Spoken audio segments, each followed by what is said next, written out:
We are at a bad place in the world and across this country at the moment. In a way, the Hamas atrocities against innocent Israelis on October the 7th last year have become a turning point, a critical point in public debate and political positioning that matters far beyond the Palestinian question, far beyond even the strife across the Middle East.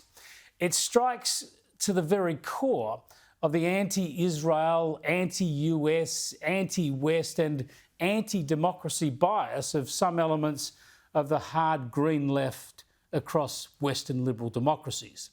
I mean, for most people, surely for anyone with an ounce of humanity and decency, the point at which a cause is advanced through the slaughter of women and children, the innocents and the infirm, and the point at which innocent people are taken as hostages and raped and tortured and paraded as trophies, well, that surely is the point at which you must conclude the people pushing this lose their legitimacy and they need to be counted.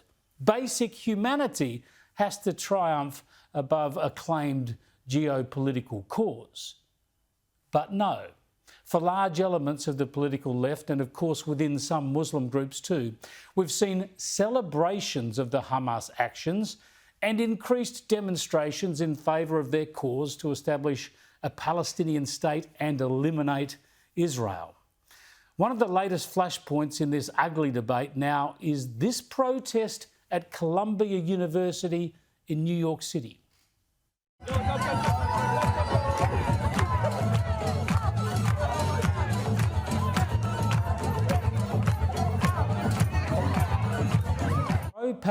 Pro-Palestinian protesters were arrested last week, but supporters returned and camped on the university grounds, and they now call the university the People's University of Palestine, and they display signs that say "Victory to the Palestine Resistance" and "Release all Palestinian prisoners."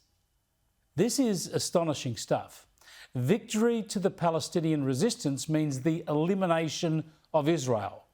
US students calling for the elimination of Israel. And they call for the release of Palestinian prisoners, that is, terrorists and murderers.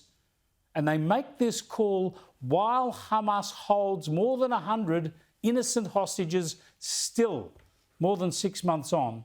And some of those hostages are US citizens. This is terrible stuff to see in the world's leading democracy.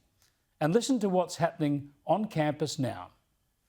Now, Jewish students on campus who we spoke with say they've been living in constant fear for the last 5 days as they believe many of the chants are anti-Semitic. And now a rabbi associated with the Columbia's Orthodox Union Jewish Learning Initiative on campus said he is recommending Jewish students remain home amid the protests on campus. Now, other university leaders say Jewish students should still attend, but many have been attacked and threatened and intimidated, so of course they're staying away. The Nazis, of course, pushed Jews out of German universities nearly 90 years ago, and now Jewish Americans are effectively, in some cases, kept away from university. Listen to one Jewish professor's dismay. While US citizens are being held hostage in Gaza by Hamas and by the Islamic Jihad, you have students at Columbia University and faculty at Columbia University who are cheering on Hamas. It is just terrible. The White House has condemned the threats and the intimidation on campus, but of course it goes on. Have a look at this woman holding a sign that invites Islamist terror groups to attack the Jewish students who are protesting against this abuse. This is alarming. This is hate running unchecked, and it is based on ignorance and political bile. And of course, there's far too much of this in our country too.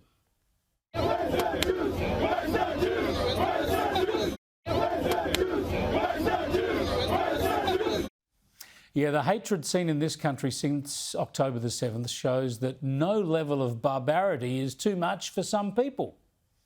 I'm smiling and I'm happy. I'm elated. It's a day of courage. It's a day of happiness.